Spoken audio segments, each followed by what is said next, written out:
நண்பர்களே, தமிழர்களின் ஆதிகால போர்க்கருவியில் ஒன்றான வளரியை பார்த்து வெள்ளைக்காரர் ஒன்று செய்து வச்சிருக்கிறார். அதன் பெயர் தான் பூமராங்.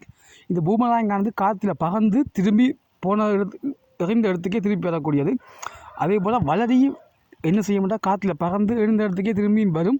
ஆனால் ஆளை கொல்லக்கூடியது. இது பூமராங்கிறது ஆளை கொல்ல மாட்டாது. காற்றில் மிதந்து போய் திரும்பி அதே இடத்துக்கு வரும்.